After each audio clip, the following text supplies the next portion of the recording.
Now, when it comes to Terra Luna Classic, what we're seeing is the beginning of a complication. Things are becoming more complicated on the Terra Luna Classic blockchain now than they were just a couple of weeks ago. Why? Because before the only decision was, do we want to burn or do we not want to burn? Very Shakespearean, I know. But it's a black and white decision, right? Burns or no burns. Now the decisions are becoming, well, do we burn 1.2%? Do we burn 2%? 0.2%? Do we give money to developers? Do we not give money to developers? Do we go with USTN? Do we stay with USTC? Do we have an algorithmic stablecoin? Do we partially collateralize it? There are so many decisions to be made, and I will say this. The vast majority of people, they don't want to make the decisions. They just want to invest in something, and they want it to be worth more than what they bought in for. And I think we could all agree on that, right? And we've broken down a lot of these proposals recently, and we will go over them in more detail today. But in this video, I simply want to compare what's happening here in hopefully the most simplistic form possible, that it's not necessarily about the amount of burn tax or what these taxes are being allocated to. It's something, I guess, black and white. So if it sounds like something you're interested in, let's get started.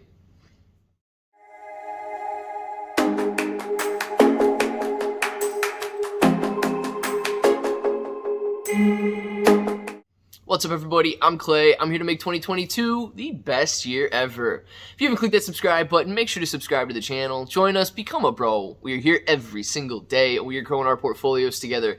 And look, if you guys are brand new to investing, you don't know how or where to buy stocks in crypto, you got a link in the description below for Webull. It is super simple to set up your account.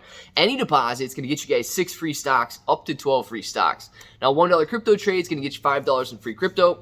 And of course, if you want a crypto exclusive exchange, you've got KuCoin in the description, and they offer rewards for the more active traders. So the more you trade, the more you're going to earn. And if you want to support Binance in the burns that they're doing, and you are an international user, you've got international Binance down in the description as well.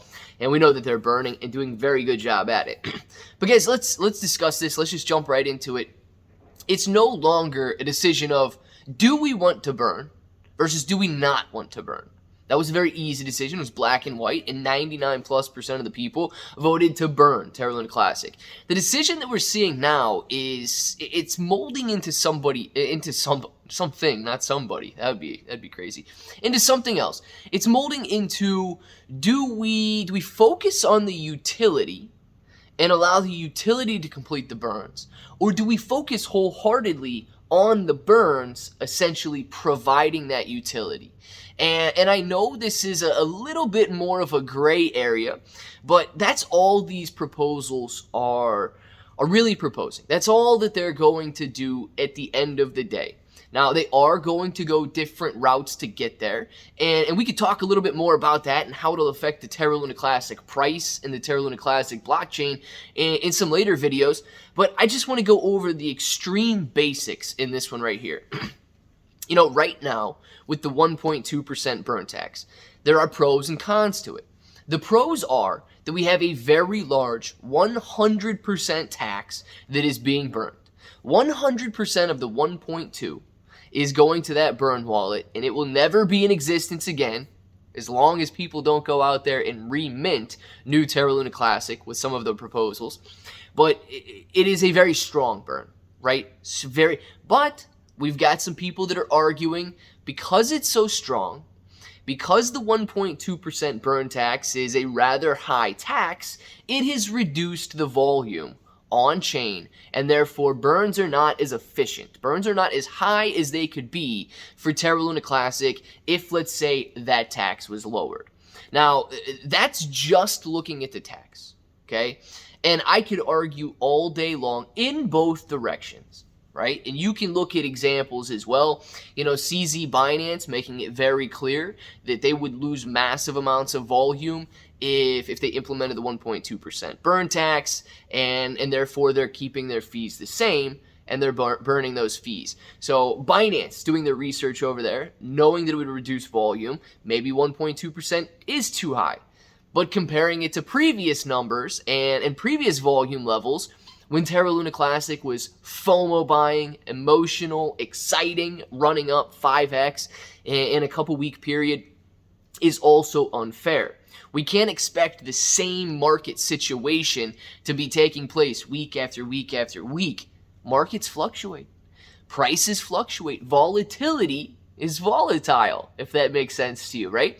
So we can't necessarily compare apples to oranges here by looking at the past in a completely different market scenario than what we've got going on right now. So, considering the burn tax, what are some things that people want to improve? And that's where that tax money goes. Everybody always has their say in what should we be spending these taxes on. So this is where the new proposals are coming into play, right? Do we focus on burns and burn 100%, whether it's a 1.2% tax, whether it's a 0.2% tax, and so on? Or do we begin to focus on focus on utility? And the utility there, in turn, burns Terra Luna Classic. So this is where we're getting the new proposals. And the new proposals are simply saying, okay, let's focus less on burning, less on these massive taxes, and more on repegging the stablecoin. Whether it be, and I know there are different proposals, USTC, revitalizing that there, or USTN, creating a new coin. Both of these are essentially the same thing, focusing on a stable coin, regardless of which one it is.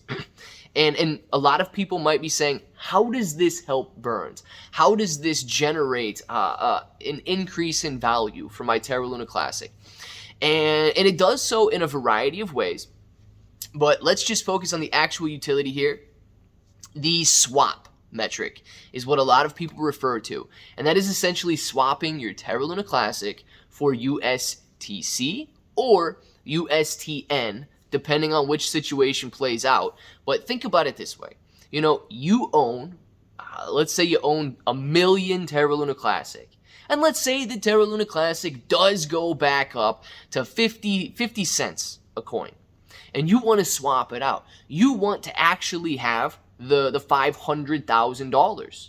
You would swap that for USTC. Now, there are taxes on that transaction, same as any other transaction that you would be making in the fiat world or the crypto world.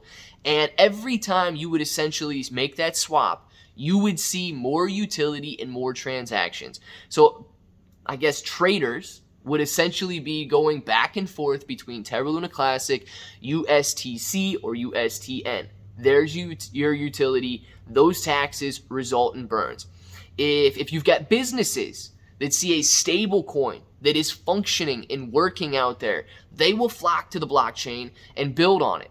All of a sudden, they can swap their tokens and their currencies back and forth between the USTC or USTN stablecoin, or let's call it a Terra Luna Classic stablecoin at this point. They're going to swap between the Terra Luna Classic stablecoin and whatever they're working on. And if they build apps, each app that they build might do what is called a hop. If you make a transaction in their app, it hits the blockchain and bounces back and forth between either the Terra Luna Classic stablecoin or Terra Luna Classic itself. So if you focus on the utility, if you focus less on burns, the idea is that increase in utility increases burns. If you focus solely on the burns, maybe we sidestep utility a little bit, but all of the money gets burnt at that point. So this is essentially the decision we're making, guys. Do we focus on one and allow burns to happen kind of as a result of it? Kind of like a lot of these gurus say, right? Don't focus on the results. Focus on the journey. The results will happen if you focus on the tasks that you need to get done. If you focus on getting there, the results will be guaranteed. So, we have to make that decision. And what I want to see happen is that decision made together. And I know I've said this a lot. I'm not going to spend too much time on it at the end of this video here. But Terra Luna Classic has something very special in a sense that we are a community united. And regardless of the proposal, if we start to build these different camps, I like that developer, I want to pay that developer, I think this guy's an idiot, all of that stuff will kill this project. All of that will destroy the rebuild, and it will destroy the value in Terra Luna Classic. We must go forward. We must go forward united. There's no other way to do that. I want to know what you guys think. Down in the comments below. Utility or burns? Utility or burns? What are you guys' thoughts? Let us know down there. And of course, if that button's still red, make sure to click it. Subscribe to the channel. Join us. Become a bro. We are here every single day, and we are growing our portfolios together. ClayBro 883 everywhere. 6 to 12 free stocks on Webull, KuCoin, and Binance. Until the next time, hope that each and every one of you have an awesome day.